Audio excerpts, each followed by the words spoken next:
Tumakas sila mula sa Iran, iniwan ang kanilang tahanan, ang kanilang nakaraan, at ang mga gabing puno ng ingay ng mga bomba. Ngunit nang makarating ang pamilyang ito sa Pilipinas sa unang araw, ang nangyari ay nagpatigil sa kanila at dahan-dahang napaiyak ng tahimik. Hindi nila inakala na matapos ang digmaan, mayroon pa ring ganitong uri ng kabutihan ng mundo.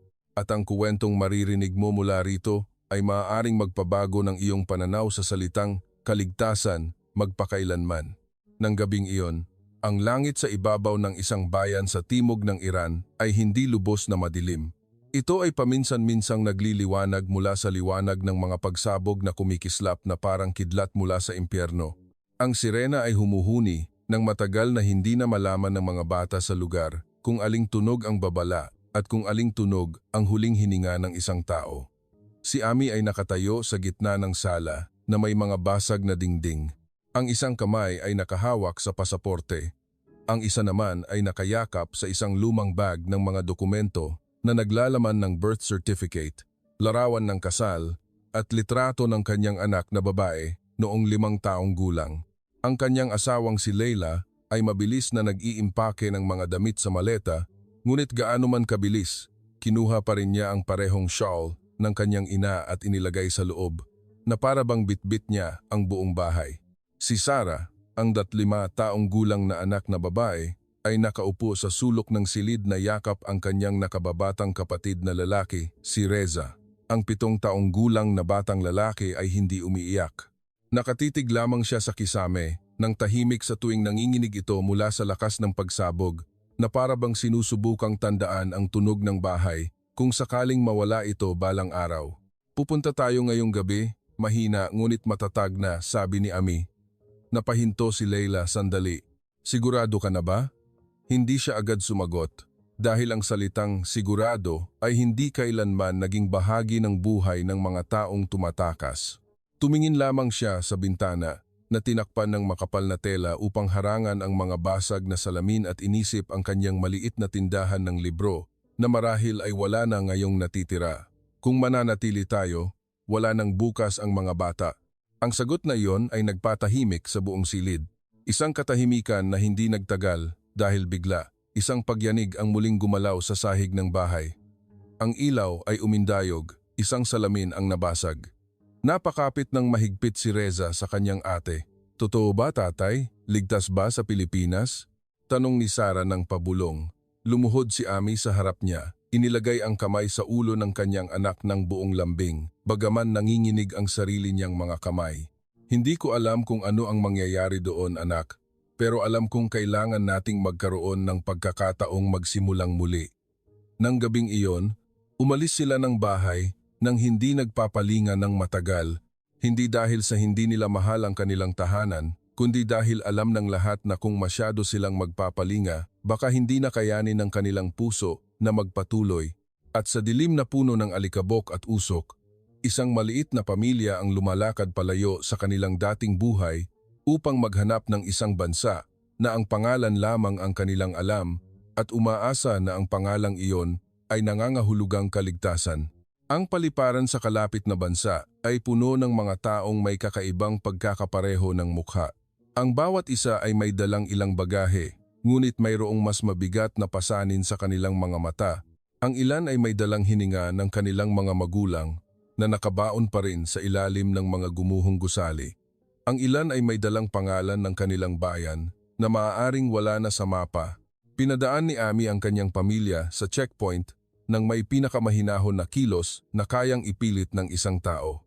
Mahigpit na hawak ni Leila ang kamay ni Reza, samantalang si Sarah ay nakayakap sa isang maliit na bag na naglalaman ng isang Persian notebook, isang maliit na stuffed toy at isang asul na ballpen. Iyon ang buong mundo na pinili niyang dalhin sa eroplano patungong Maynila. Walang sinuman sa pamilya ang nakatulog ng mahimbing. Ang makina ay patuloy na umuugong, ngunit hindi ito nagpatulog kundi nagpaalala sa kanila na sila ay lumulutang sa pagitan ng nakaraang gumuho at ng hinaharap na wala pang anyo. Mahina na nagtanong si Reza, "Sa Pilipinas po ba may digmaan, inay?" Lumingon si Leila at ngumiti, kahit malungkot ang kanyang mga mata. "Wala, anak. At sa gabi, may mga tunog ba ng bomba?" Umiling siya. Natahimik ang batang lalaki sandali bago muling nagtanong, "Kung ganun po, makakatulog ako, hindi po ba?" Ang tanong na iyon ay tumusok sa puso ng ina na parang matalim na kutsilyo. Hinagkan ni Leila ang noo ng kanyang anak at sumagot ng bahagyang nanginginig ang boses, "Oo, anak. Sa pagkakataong ito, makakatulog ka." Lumingon si Ami sa bintana. Ang nakita lamang niya ay isang madilim na dagat ng ulap, ngunit sa refleksyon sa salamin, nakita niya ang sarili na tumanda ng maraming taon sa loob lamang ng ilang linggo. Dati, siya ay may-ari ng tindahan ng libro, nakikipagtalo tungkol sa mga tula sa kanyang mga customer, nakatawa sa maliliit na bagay kasama ang mga kapitbahay sa harap ng kanyang tindahan. Ngayon, siya ay isang lalaki na sinusukat ang buhay sa bilang ng mga dokumento at mga ruta ng pagtakas. Lumuhod ang flight attendant na Pilipino at inabot kay Reza ang fruit juice kasama ang isang malambing na ngiti. Bagaman walang maraming salita, ang ngiting iyon ay nagpatagal kay Reza ng ilang segundo na para bang nakakita siya ng isang bihirang bagay, ang kapayapaan na nasa mukha ng isang estranghero. Sumandal si Sarah sa upuan at tumingin sa dilim. "Tatay, kung magsisimula tayo ulit, magiging ako pa rin ba ako?" Natahimik si Ami. Bago sumagot, "Maraming bagay ang magbabago sa atin, anak. Ngunit ang mga minahal natin, ang mga sakit na pinagdaanan natin, ay mananatili sa atin. Iyon ang magpapanatili sa atin kung sino tayo." Patuloy ang paglipad ng eroplano sa gabi at sa malamig na kabin, natutunan ng isang pamilya na ang pinakamahirap na paglalakbay ay hindi ang pagtawid ng mga bansa, kundi ang pagsisikap na dalhin ang sariling puso sa kabila ng pagkawala. Nang dumampi ang eroplano sa runway sa Maynila, ang sinag ng umaga ay mainit na sumilip sa bintana. Ito ay ibang uri ng liwanag, hindi liwanag mula sa mga pagsabog, hindi liwanag mula sa apoy, kundi ang ordinaryong liwanag ng isang bagong umaga. Ang ordinaryong bagay na para sa kanila ay tila isang himala. Sa pagbukas ng pinto ng eroplano, ang mahalumigmig at mainit na hangin ng Pilipinas ay dumaloy at yumakap sa kanilang mga katawan. Iba ito sa tuyo at magaspang na hangin na kanilang nakasanayan. Ang amoy ng hangin ay may halo ng usok ng kape, pabango, at isang bagay na parang bulaklak na nagpatigil sa paghinga ni Sarah sandali, na para bang kakapasok lamang niya sa ibang mundo. Napakalaki ng Ninoy Aquino International Airport kaya napatingala si Reza sa mataas na kisame na mangha para bang lungsod sa pelikula. Yumukod si Ami at sinabi, "Tandaan mo anak, ngayon ang unang araw natin." Ang pagpila sa immigration ay muling nagpatibok ng malakas sa puso ng bawat isa dahil ang mga tumatakas sa digmaan ay natuto na ang bawat checkpoint ay maaaring magpabago ng kapalaran ng buhay sa loob lamang ng ilang minuto. Ngunit ang opisyal na Pilipino sa counter ay nagsalita ng magalang, bagaman hindi matatas ang Ingles, ang kanyang mga mata ay walang lamig o paghamak, mayroon lamang pag-iingat at pagiging formal. "Welcome to the Philippines." Ang maikling salitang iyon ay nagpatingin kay Leila sa kanyang asawa na parang hindi sigurado kung tama ang kanyang narinig. Sa loob ng maraming buwan, ang karamihan sa mga salitang narinig nila ay hintay, bawal magmadali, o panganib. Ngunit dito, tinatanggap sila ng mga estranghero. Matapos kunin ang kanilang mga bagahe, lumabas sila sa arrival hall na puno ng mga plaque ng pangalan, yakapan, tawanan at mga bulaklak. Maraming tao ang naghihintay ng isang tao nang may mga mukhang puno ng pag-asa. Ang tanawing iyon ay nagpataka kay Leila dahil lubos itong naiiba sa mga evacuation center na nakita niya sa buong paglalakbay. At ang unang bagay na nagpatigil sa buong pamilya ay nangyari. Isang Pilipinang nasa katamtamang edad na hindi nila kilala ang lumapit na may maliit na bag sa kamay. Nagsalita siya ng may aksenteng Ingles. "You need water for children?" Bago inabot ang 2 bote ng malamig na tubig at isang maliit na tinapay sa mga bata ng libre, napahinto si Ami. Tumingin siya sa kamay ng babae na para bang hindi sigurado kung totoo ito. Magbibigay ba ng bagay ang isang estranghero ng walang tanong? Dahan-dahang kinuha ni Reza ang bote ng tubig, malaki ang kanyang mga mata. Ngumiti ang babae at sinabing, "Welcome." Ngayon, ang ordinaryong salitang iyon ay hindi na lamang isang pagtanggap, kundi isang maliit na bitak na nagpapahintulot sa pakiramdam ng kaligtasan na unti-unting sumiksik sa puso ng pamilyang tumakas mula sa kamatayan. Mula sa paliparan, sumakay sila sa isang makulay na taxi na tiningnan ni Reza nang may interes dahil sa kanilang bayan. Maraming sasakyan ang nababalutan ng alikabok ng digmaan at sira-sira. Ngunit ang sasakyang ito ay malinis, malamig at may bahagyang matamis na amoy ng air freshener. Ang driver ay isang Pilipinong nasa 50s, may balat na sunog sa araw ngunit may mabait na mga mata. Kaunti lamang ang kanyang alam sa Ingles, ngunit nang ipakita ni Ami ang address ng isang murang hotel sa Paco, tumango siya at sinabing, "Okay, family. No worry." Ang salitang no worry ay nagpatigil sa puso ni Leila dahil napakasimple nito para sa isang taong nabuhay sa pag-aalala sa loob ng maraming buwan. Sa daan, unti-unting lumantad ang Maynila sa kanilang harapan na parang isang eksena sa isang banyagang pelikula. Maraming sasakyan ang gumagalaw sa malawak na kalsada. Ang mga karatula ng tindahan ay puno ng mga titik na Pilipino na parang nagsasayaw na linya.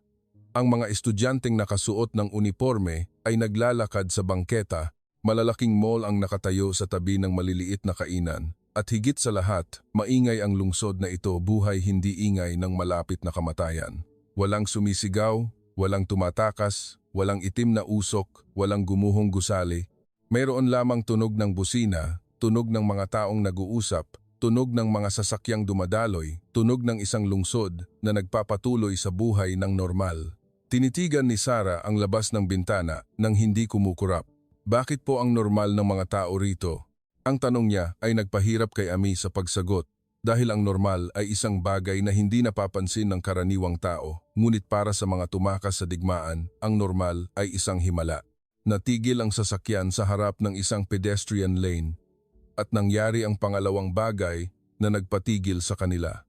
Maraming sasakyan ang huminto upang makatawid ang dalawang estudyante sa kalsada. Iyon lang, ngunit sa mga mata ni Ami, ang tanawing iyon ay kasing lakas ng kidlat. Nakatitig siya na parabang hindi kayang iproseso ng kanyang utak isang lungsod kung saan humihinto ang mga sasakyan para sa mga bata na makatawid ng kalsada, isang lungsod kung saan ang pagmamadali ay nagbibigay pa rin ng espasyo para sa kaligtasan. Ito ay isang ordinaryong tanawin na napakatagal na niyang hindi nakita. Lumingon ang driver ng taxi at sinabing may mahinang tawa, "Manila traffic but people okay." Lumingon si Reza sa kanyang ama at nagtanong, "Tatay, dito po ba? Walang natatakot mamatay?" Mariing napakuyom ang labi ni Ami bago mahinang sumagot, "Lahat ay natatakot, anak, ngunit dito, hindi sila kailangang matakot bawat minuto." At bigla, lumingon si Leila sa labas ng bintana. Hindi niya gustong makita ng sinuman ang kanyang mga luha, dahil ngayon lamang niya nadiskubre ang isang bagay na mas kamangha-mangha kaysa sa malaking lungsod o anumang bagong karanasan. Ito ay ang pagkakaroon sa isang lugar kung saan ang kaligtasan ay hindi isang luho, kundi bahagi ng pang-araw-araw na buhay.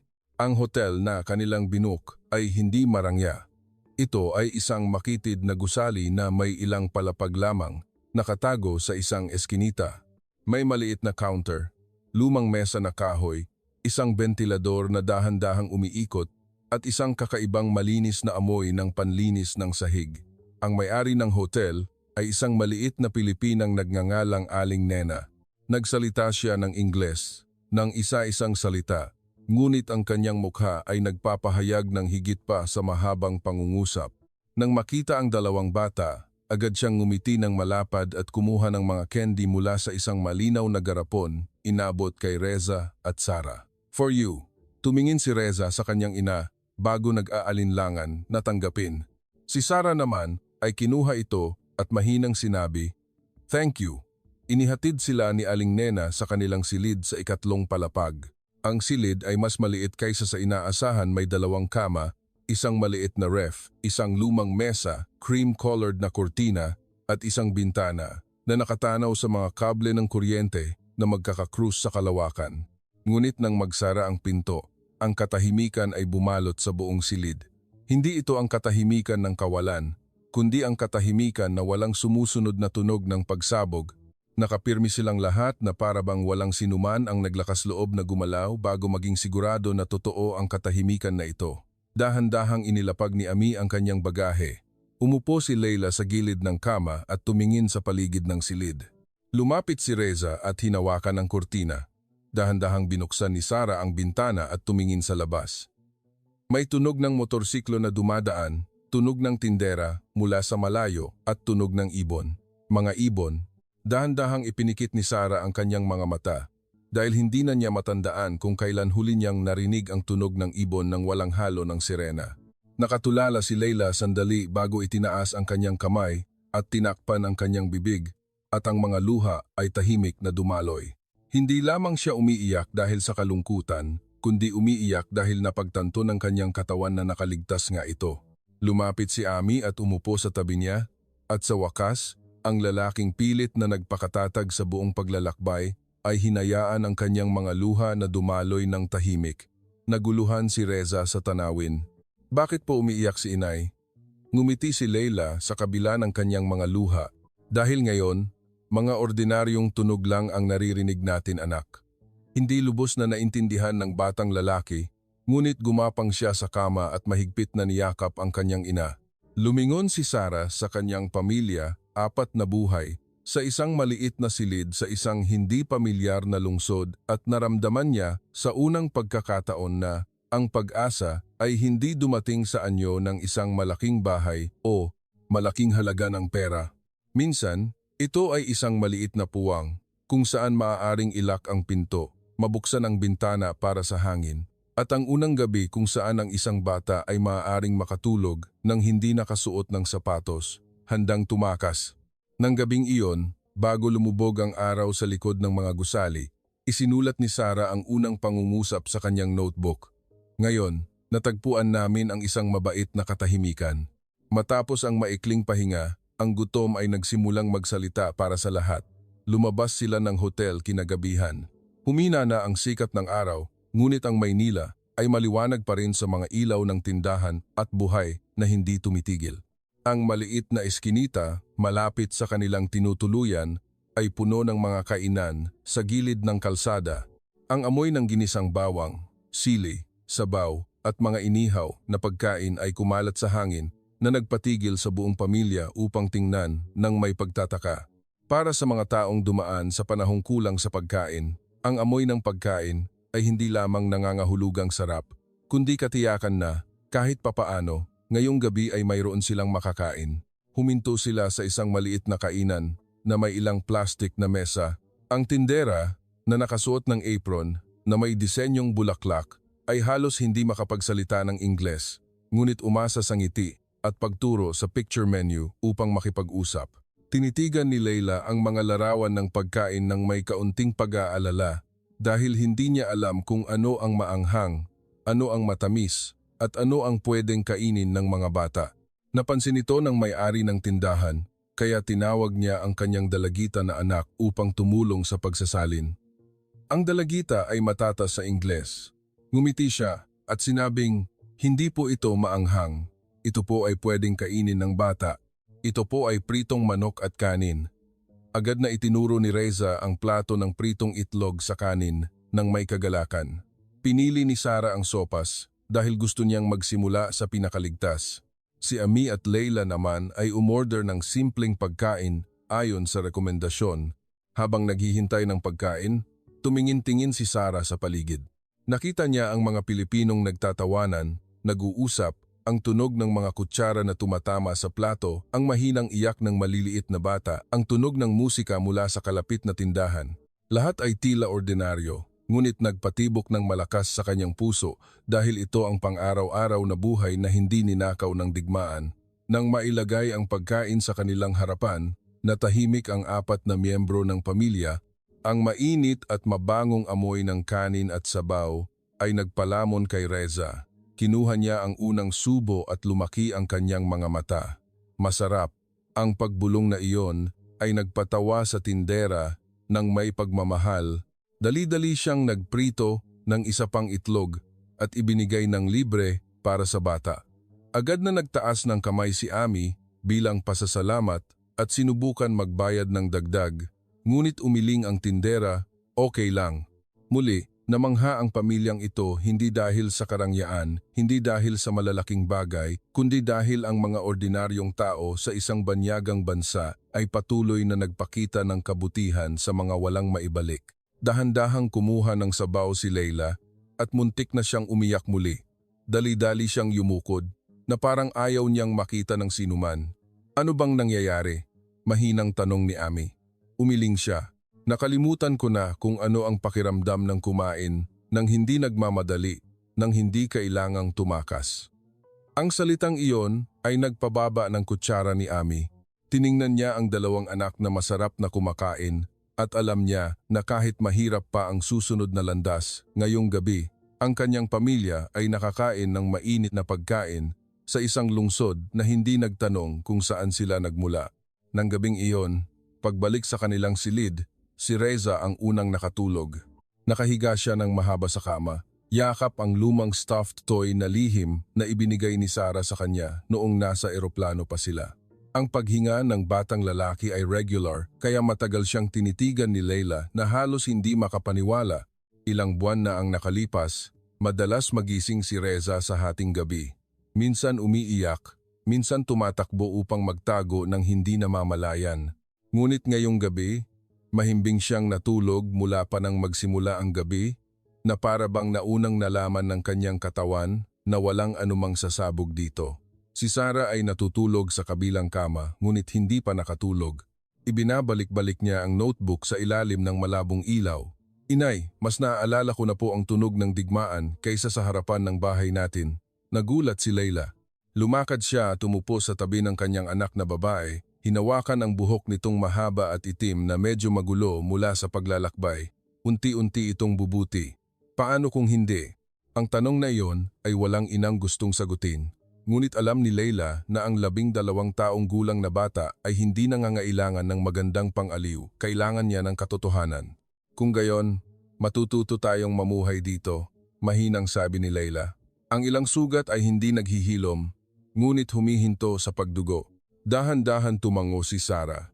Sa labas ng bintana, patuloy ang ingay ng lungsod, mga sasakyang tumatakbo, mga asong tumatahol, mga tawanan mula sa malalayong kainan, ngunit walang ingay na nagpatayo sa kanila at nagpatago sa ilalim ng mesa. At iyon ang dahilan kung bakit ang maliit na silid na ito ay tila may kakaibang mahika. Pinatay ni Ami ang malaking ilaw, iniiwan lamang ang maliit na lampara sa tabi ng ulo ng kama. Sumandal siya sa dingding, tiningnan ang patag na kisame na walang basag, walang alikabok na bumabagsak, at mahinang tinanong ang kanyang asawa, "Sa tingin mo, makakagawa ba tayo ng bagong buhay?" Tiningnan ni Leila ang dalawang anak, bago sumagot, "Hindi ko alam kung gaano kalaki ang magagawa natin, ngunit alam kong kailangan nating gumawa." Dahan-dahang lumipas, ang oras hanggang gabi na. Sa wakas, nakatulog na ang lahat. At ang pinakakamangha-manghang nangyari sa unang araw ay naganap ng mag-umaga na. Nagising ang buong pamilya dahil sa huni ng mga ibon at liwanag ng araw na sumisilip sa kurtina, hindi tunog ng pagsabog, hindi tunog ng sirena, hindi tunog ng mga taong sumisigaw upang tumakas. Idinilat ni Sarah ang kanyang mga mata at nakahiga ng tahimik. Matagal siyang nakikinig sa huni ng ibon na para bang mawawala ito kung gumalaw siya. Umupo si Reza at nagsalita ng may antok ngunit puno ng pagkamangha. "Inay, umaga na po ba?" Ngumiti si Leila sa kabila ng kanyang mga mata na namumula. "Oo anak, umaga na. Kagabi, walang nangyari." Tumango siya. Tiningnan ng batang lalaki ang mahinang liwanag sa labas ng bintana at binanggit ang pangungusap na nagpatingin sa kanyang mga magulang ng sabay-sabay. "Sa tingin ko po, dito, hindi pa nasisira ang mundo. Ngunit ang bagong umaga ay hindi lamang nagdala ng kabutihan. Matapos humupa ang ginhawa, unti-unting dumating ang katotohanan." Umupo si Ami sa maliit na mesa sa silid tulugan at muling tiningnan ang lahat ng dokumento, pasaporte, natitirang pera, address ng refugee office at numero ng telepono ng isang lalaking Iranian na inirekomenda ng kaibigan. Ang halaga ng pera sa puting sobre ay mas kaunti kaysa sa pinilit niyang paniwalaan sa sarili. Ang pagtakas ay gumastos ng mas maraming pera kaysa sa inaakala At ang pagsisimula sa isang bagong bansa ay hindi kailanman mura. Isinulat niya ang mga numero sa papel, gastos ng hotel, tirahan, pagkain, transportasyon, at natuklasan na ang kaligtasan mismo ay may nakakatakot na presyo. Napansin ni Leila ang ekspresyon ng kanyang asawa, agad niyang nalaman kung ano ang iniisip nito. Natahimik si Ami sandali. Para sa ilang linggo, kung mag-iingat tayo ng sobra, ang katahimikan na iyon ay mas mabigat kaysa sa direktang mga salita. Nakaupo si Sarah sa dulo ng kama, nakikinig. Bagaman sinisikap ng mga matatanda na magsalita ng mahina, ang isang batang dumaan sa digmaan ay makarinig ng pag-aalala mula sa bawat hininga. Kailangan po ba nating bumalik? Ang tanong na iyon ay agad na nagpalamig sa buong silid. Hindi! Mabilis na sagot ni Ami, kaya narinig na ayaw niyang magkaroon ng posibilidad na iyon. Maghahanap tayo ng paraan upang manatili. Pagkatapos, tinawagan niya ang lalaking Iranian. Matapos ang mahabang paghihintay ng ilang minuto, sinagot ang tawag. Ipinakilala niya ang sarili bilang Faha na ilang taon nang nasa Pilipinas at masaya siyang magbigay ng paunang payo. Ang tunog ng wikang Farsi na narinig mula sa telepono ay agad na nagpagaan ng hininga ni Leila na para bang nakakita siya ng isang maliit na tulay na nag-uugnay pabalik sa pamilyar na lumang mundo. Nagbigay si Faha ng payo tungkol sa pagpaparehistro para sa tulong, paglalakbay sa lungsod, at nagbabala na huwag agad magtiwala sa sinuman. Kahit mas ligtas ang Pilipinas, ang buhay ng mga refugee ay marupok pa rin. Hindi ito paraiso, direkta niyang sinabi. Ngunit ito ay pahinga para sa inyo. Muli at muling nagpasalamat si Ami. Matapos ibaba ang telepono, natahimik siya sandali bago tumingala at tumingin sa kanyang pamilya. Hindi pa tayo lubos na ligtas, ngunit nasa isang lugar tayo na mayroon pa ring pagpipilian. Tumango si Leila dahil iyon ang katotohanang kailangan nilang tanggapin. Hindi binura ng Pilipinas ang kanilang nakaraan. Hindi nito nalutas ang lahat ng problema sa isang gabi at hindi nito ginawang mas madali ang bukas ng automatiko. Ngunit dito, kahit papaano, maaari nilang isipin ang kinabukasan ng hindi tumatakas. Habang nag-iisip, binuksan ni Sarah ang kanyang notebook at isinulat ang isa pang pangungusap. Ang pag-asa ay hindi isang pintuan na lubos na bumubukas ng sabay-sabay. Minsan, ito ay isang maliit na bintana lamang na nagpapahintulot sa hangin na makapasok upang makahinga. Hindi madali ang pagtatapos ng unang araw. Hiniling ni Faha na magkita sila sa isang maliit na cha shop malapit sa isang kilalang kalsada sa hapon. Nag-alinlangan si Ami, ngunit sa huli ay nagpasya siyang pumunta dahil sa isang lungsod kung saan ang lahat ay bago. Ang paghahanap ng taong makakapagsalita ng kaparehong wika ay maaaring mas mahalaga kaysa sa ginto. Ang cha shop na iyon ay nakatago sa isang lumang komersyal na gusali. May amoy ng matapang na tsaa, matatamis na kakanin at mahinang musika ng Persya. Nang bumukas ang pinto, napahinto si Sarah sa paglalakad dahil muli niyang narinig ang kanyang inang wika sa hangin. Sa isang sandali, ang Pilipinas at Iran ay tila nagtagpo ng bahagya sa harap ng maliit na tindahan na ito. Si Faha ay isang lalaking nasa 40s, may kaunting uban sa buhok, at ang kanyang mukha ay may mga bakas ng maraming pagsubok. Tumayo siya, mahigpit na kinamayan si Ami, at niyakap siya na parang matagal na silang magkakakilala bagaman ngayon lamang sila nagkita. Maligayang pagdating, aniya sa Farsi. Ikinalulungkot kong dumating kayo sa ganitong kalagayan, ngunit masaya ako na nakarating kayo. Muli, napaluha si Leila.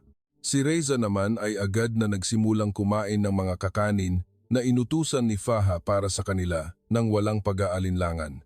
Ang mga bata ang tanging nilalang na marunong tumanggap ng kabutihan nang walang nararamdamang pagkakasala. Ikinuwento ni Faha ang kanyang sariling kwento. Nakarating siya sa Pilipinas na may mas kaunting pera kaysa kay Ami. Naranasan niyang matulog sa isang shared room kasama ang 5 iba pa. Naranasan niyang gawin ang lahat ng trabaho mula sa pagiging interpreter hanggang sa paghuhugas ng pinggan. Mahirap, pag-amin niya, ngunit nakakahinga ka ng hindi nakakarinig ng tunog ng bomba. Malaki ang ipinagbabago niyan sa isang tao. Tumulong siya sa pagsusulat ng ilang mahahalagang address sa papel, nagturo kung paano sumakay ng LRT, MRT, kung paano bumili ng SIM card, At kahit nagbabala na ang ilang pagkain sa Pilipinas, ay maanghang na makakaiyak ka ng hindi dahil sa emosyon. Tumawa silang lahat ng buong puso sa unang pagkakataon sa loob ng maraming buwan. At habang nag-uusap sila, ang may-ari ng tsaa shop na Pilipino na walang naiintindihan sa kanilang usapan ay nagdala ng isang mangkok ng prutas at inihain ng libre sa mga bata kasama ang isang ngiti. Tiningnan ni Ami ang tanawin na iyon, isang Iranian na tumutulong sa mga Iranian sa isang tindahan na pag-aari ng isang Pilipino sa Maynila at naramdaman niya na ang kanyang nagkadurog-durog na mundo ay unti-unting muling tinatahi ng mga kamay ng mga estranghero. Lumingon si Sarah sa labas ng bintana at nakita ang mga taong nagmamadaling dumaan sa kanilang sariling buhay. Walang sinuman ang nakakaalam na sa loob ng maliit na tindahan na ito, isang pamilya ang unti-unting nagbabalik sa kanilang pagkatao. Naisip niya na marahil, ang isang bagong tahanan ay hindi lamang nagmumula sa isang lugar, kundi nagmumula sa mga taong nagbibigay ng maliit na espasyo upang tayo ay makatayo nang hindi nagtatanong kung gaano na tayo kawasak. Matapos maghiwalay kay Faha, dahan-dahan silang naglakad pabalik sa kanilang tinutuluyan. Ang mga kalsada sa Maynila ay puno pa rin ng matinding sikat ng araw, ingay ng mga sasakyan at mga tao. Ngunit para kay Leila, biglang lumabo ang lahat nang bumilis ang tunog ng isang motorsiklo malapit sa kanya. Labis siyang nagulat at agad na napahawak ng mahigpit sa kamay ni Sarah. Ang kanyang puso ay kumakabog sa kanyang tadyang na parang gustong tumakas mula sa kanyang dibdib. Bumalik ang mga lumang alaala sa isang iglap, ang sumisitsit na tunog ng missile, ang mga taong sumisigaw, ang kapitbahay na bumagsak sa kanto ng kalsada, ang alikabok at amoy ng nasunog na semento. Inay, pabulong ni Sarah, dali-dali si Ami na lumapit upang suportahan siya. Umiling siya na parang gustong sabihing, okay lang. Ngunit ang kanyang katawan ay masyadong tapat, nanginginig ito kaya hindi na maitatanggi. Umupo sila sa bench sa ilalim ng puno sa gilid ng bangketa. Mahigpit na hinawakan ni Ami ang kamay ng kanyang asawa nang walang anumang sinasabi. Dahil ang ilang sakit ay hindi nangangailangan ng paliwanag. Nangangailangan lamang ito ng taong hindi lalayo. Tiningnan ni Reza ang kanyang ina nang malaki ang mga mata. Hindi niya nakasanayan ang makita ang mga matatanda na nagkakawasak. Bagaman sa totoo lang, ang digmaan ang unang nagwasak sa mga matatanda bago ang mga bata. Matapos ang ilang minuto, dahan-dahang nakahinga si Leila ng maayos. Ipinikit niya ang kanyang mga mata at sumandal sa balikat ng kanyang asawa. Akala ko, bumalik na naman. Mahinang hinalikan ni Ami ang kanyang ulo. Hindi na ito babalik. Nandito na tayo ngayon, pero sa isip ko, nandoon pa rin. Walang sinuman ang makakapagsalungat doon. Umupo si Sarah sa kabilang panig at tahimik na niyakap ang kanyang ina. Si Reza naman ay iniabot ang kanyang maliliit na kamay upang hawakan ang laylayan ng damit ni Leila na parabang natatakot siyang mawala ito. Hindi nauunawaan ng batang lalaki ang mental panic, ngunit alam niya kung paano kumpirmahin ang kanyang presensya sa kanyang ina.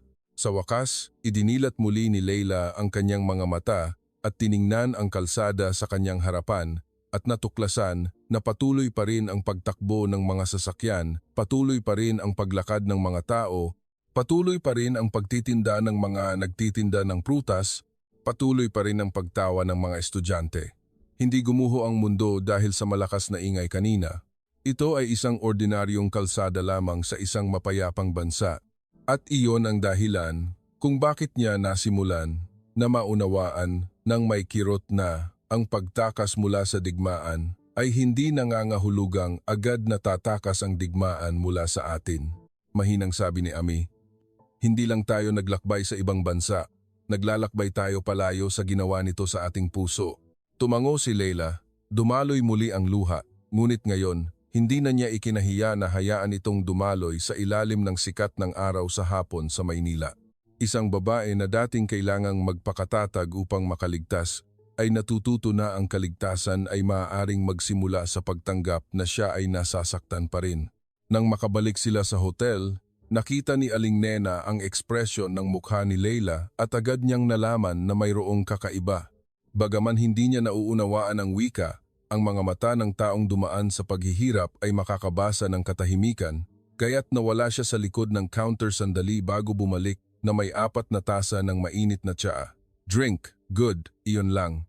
Walang usisang tanong, walang pag-uusisa kung ano ang nangyari, walang pagpapakita ng inis na nagdala ang mga dayuhang customer ng problema. Mayroon lamang mainit na tsaa at isang malambing na boses na nagsasabing, "Magpahinga muna kayo." Umupo sila sa maliit na mesa sa lobby, tahimik na umiinom ng tsaa. Ang mahinang amoy ng jasmine ay umaakyat mula sa mga tasa. Ang singaw ay nagpagaan sa kapaligiran kaysa sa katotohanang kanilang kinaharap. Unti-unting kumalma si Leila. Si Reza naman ay nakatulog sa upuan dahil sa pagod sa mahabang araw. Tiningnan ni Sarah ang kanyang kapatid at inilagay ang kumot sa kanya. Lumingon si Ami sa kanyang asawa, sa kanyang mga anak, kay Aling Nena sa malabong ilaw at sa pinto ng hotel na bumubukas sa tahimik na maliit na eskinita. Naalala niya ang gabi bago sila umalis sa ilalim pa ng tunog ng mga pagsabog at ikinumpara ito sa kasalukuyan. Sa loob lamang ng isang araw, ang kanilang mundo ay nagbago na halos tila ibang buhay. Alam mo ba kung ano ang pinakanagulat sa akin? Mahinang sabi niya sa Farsi. Tiningnan siya ni Leila. Hindi ang matataas na gusali, hindi ang paliparan, hindi ang tren, hindi kahit ang kaligtasan, kundi ang kabutihan ng mga tao dito sa atin, kahit hindi nila tayo kilala. Natahimik si Leila bago sumagot. Dahil matagal tayong nabuhay sa takot, kaya nakalimutan natin na mayroon pa ring kabutihan.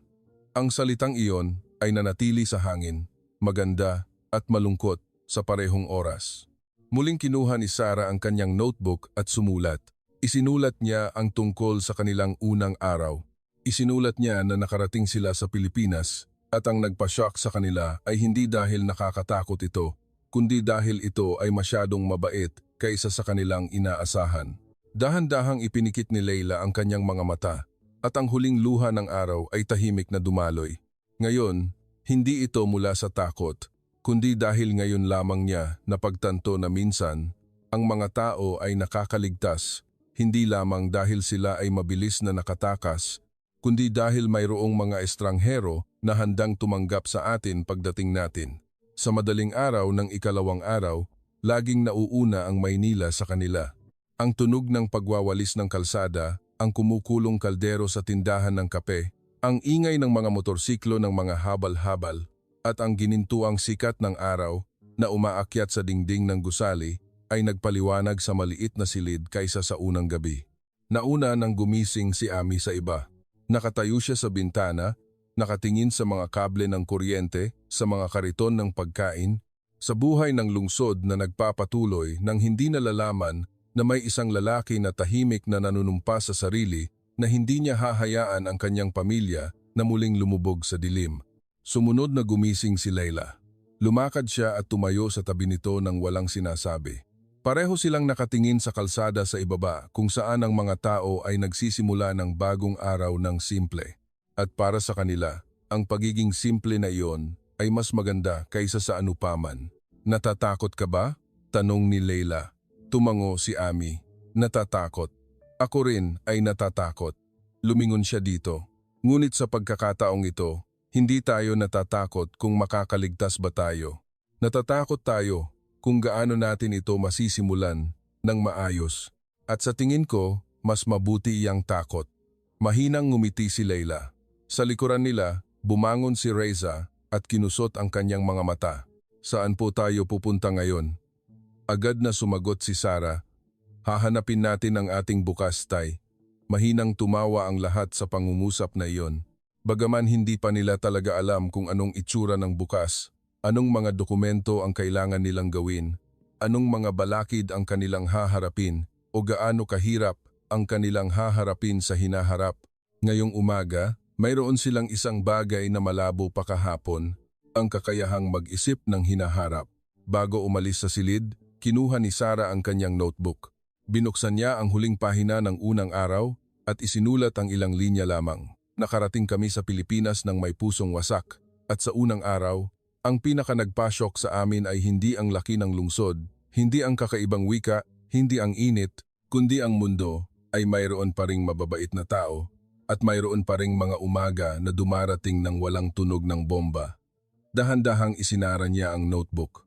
Pagkatapos, ang maliit na pamilyang Iranian ay dahan-dahang bumaba sa hagdan ng hotel patungo sa mga kalsada ng Pilipinas na hindi pa lubos na nakakakilala sa kanilang mga pangalan, ngunit nagbigay na ng pinakamahalagang regalo mula pa sa unang araw. Ang regalong iyon ay ang simpleng katotohanan na gaano man wasak ang buhay, ang mga tao ay maaari pa ring maniwala sa kabutihan. Hindi lamang binago ng unang araw sa Pilipinas ang lugar na kanilang kinatatayuan, kundi binago rin nito ang puso ng isang pamilya na dating naniwala na ang mundo ay puno lamang ng takot upang muling maniwala na ang mga tao ay maaari pa ring magbigay ng pag-asa sa isa't isa. Kung ang kuwentong ito ay nakaantig sa iyong puso, mangyaring i-like, i-follow at i-type ang sana ligtas sila sa mga komento. Makikita tayo muli sa susunod na kuwento.